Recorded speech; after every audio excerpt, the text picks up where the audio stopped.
understanding the power of our words. This is something that I've contemplated for a long time. It comes up often. It's in a lot of our like Christian belief systems, you know, when they say, when it's like, at, the, at first there was the word. And it's like, what does this all mean? This, the words and the power of our words, the power of our thoughts. We think about this a lot. And as we go through this program, and at the same time, it's like, really, what does it do? What is the meaning? How is it practical in our day-to-day lives? So this was something that I started to notice and experiment with in different relationships, especially ones that I found challenging. I noticed when I gave a reactive response, just saying whatever I thought of, then that's exactly what I received in return. But then when I went within and then had a reflective response, it was a totally different scenario. And it was because I chose different words and different ways to say those words that created a completely different scenario. So often I look at life as like a chess game.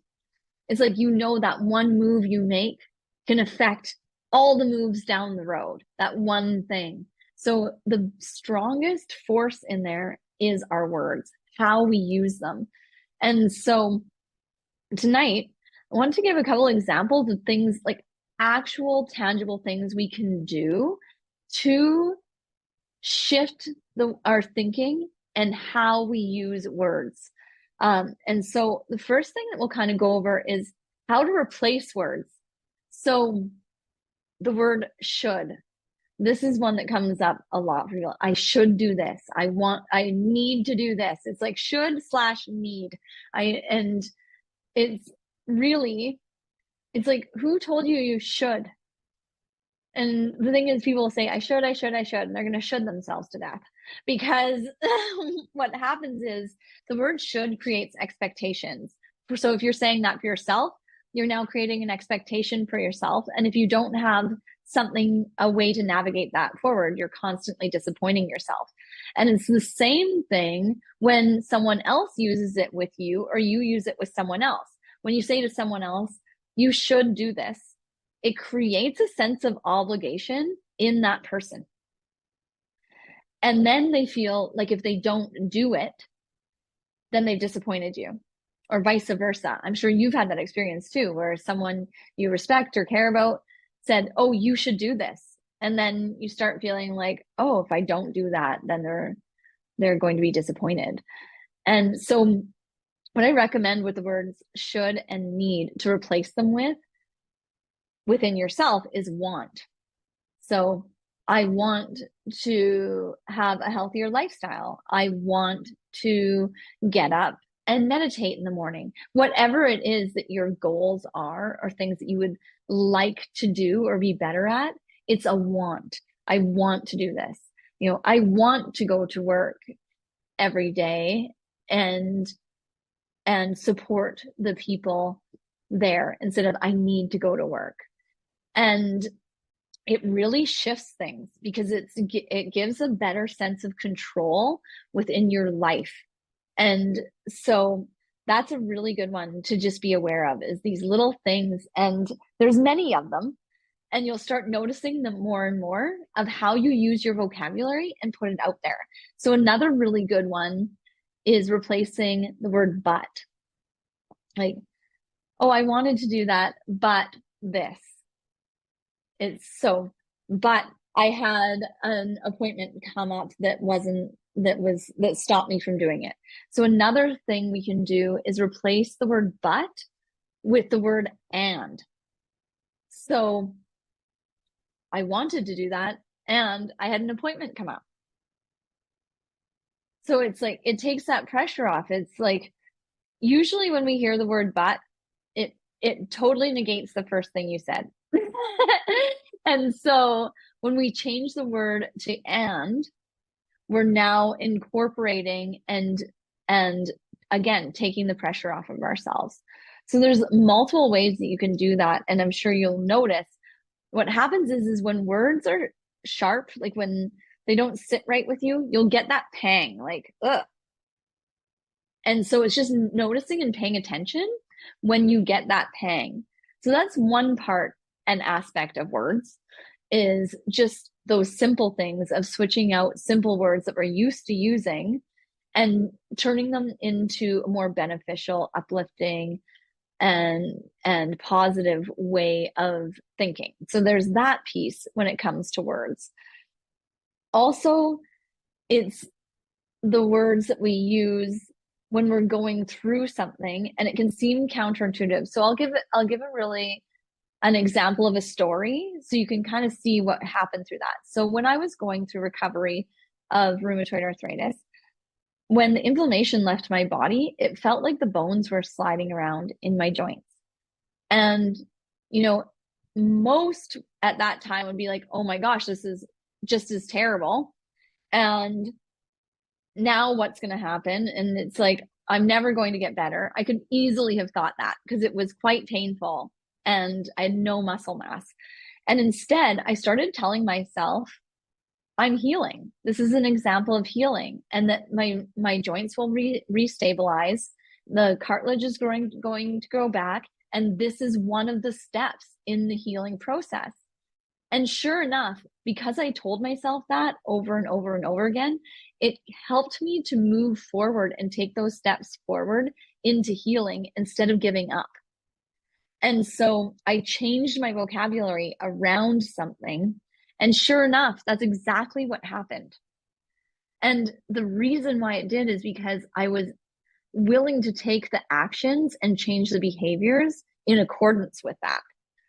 And so if I had gone into the thought process and said to myself, oh, this is it, like I'm never getting better, this is the damage I have to live with, I wouldn't have taken any of the actions or created the behaviors to move myself through that phase.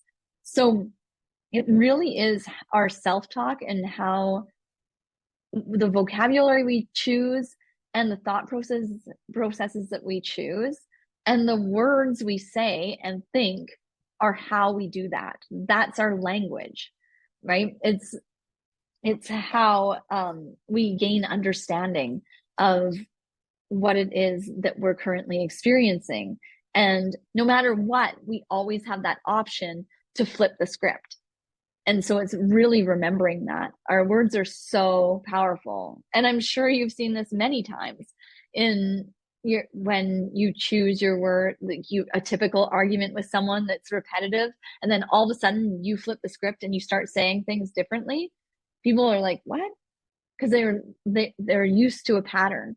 So when we disrupt our pattern of the way that we speak and change that, then we totally change and disrupt the pattern of our trajectory, no matter what the aspect is. So this works in relationships, this works in careers, this works in all types of different aspects of life, in what we're speaking life into. So another way we can use our words to create power is by speaking what we do want into life. So sometimes we hold our dreams and our thoughts about our dreams in our hearts and we just let them sit there because we're either afraid of rejection, abandonment, the usual human things. And what happens is we don't allow for the opportunities to unfold because we're holding that within ourselves. Others around us have no idea what it is you truly want because you're holding it within yourself.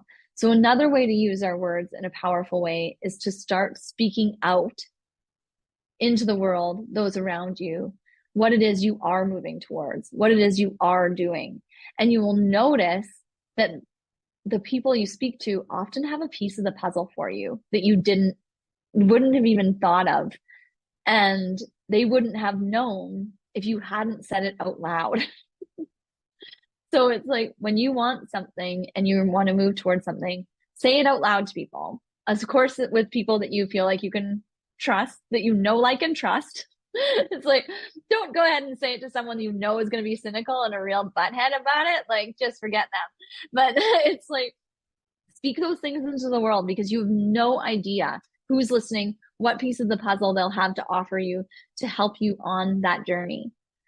So the last kind of aspect we'll talk about today with the power of words, because this can go on and on and on, is choosing a word as a theme.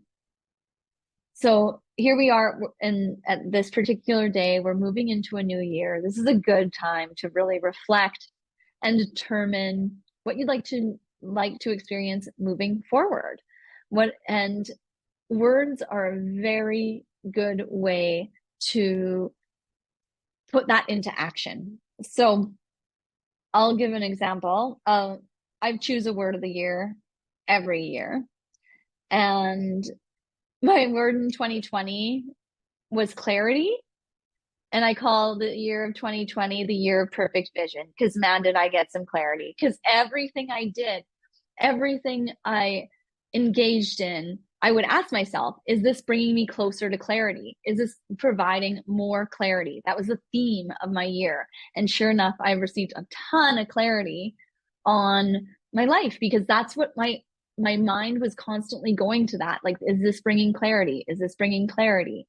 And, I had just started, I was about a year and a half into my healing experience at that point. And, it was in a very unhealthy romantic relationship with my now ex-husband.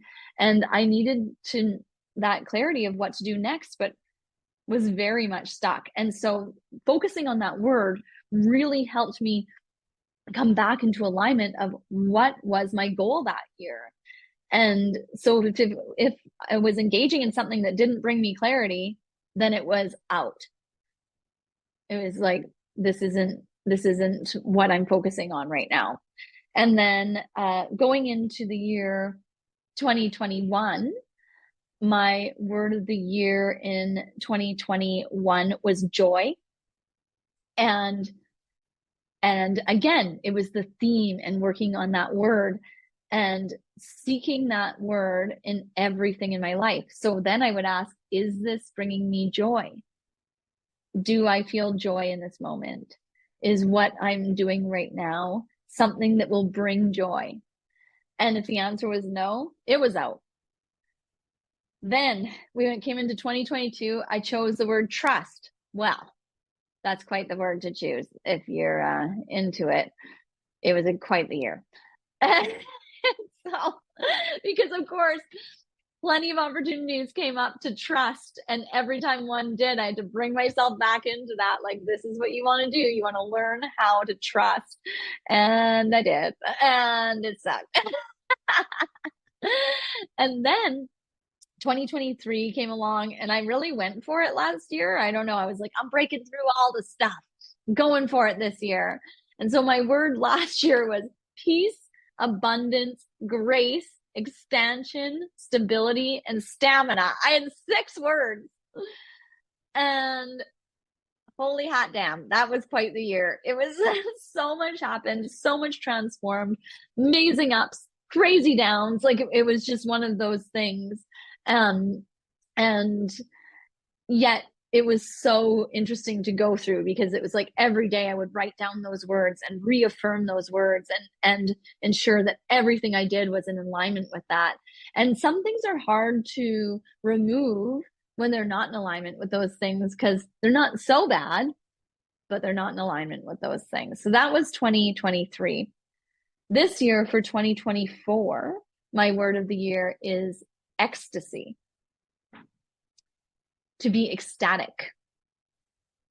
And so this is going to be a real interesting year.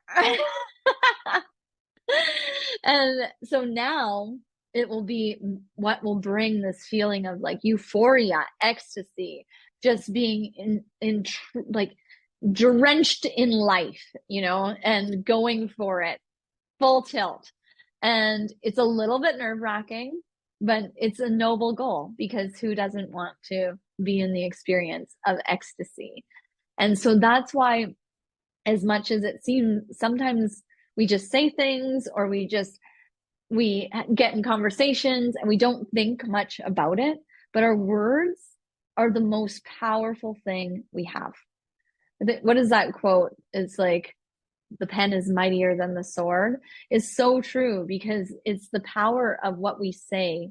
It can move a mob, or it can stop someone in their tracks. It can change the trajectory of your life, just one sentence, or saying, like we were talking about, saying something out loud to someone about something that you want, and they're like, oh, I know someone who does that, I'll set you up.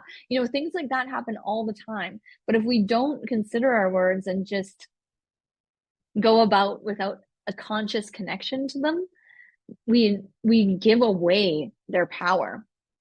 And so I really wanted to have that discussion with you all tonight, because it's something that has just come in stronger than ever, and that we can't deny how powerful we are as individuals. We hold so much power.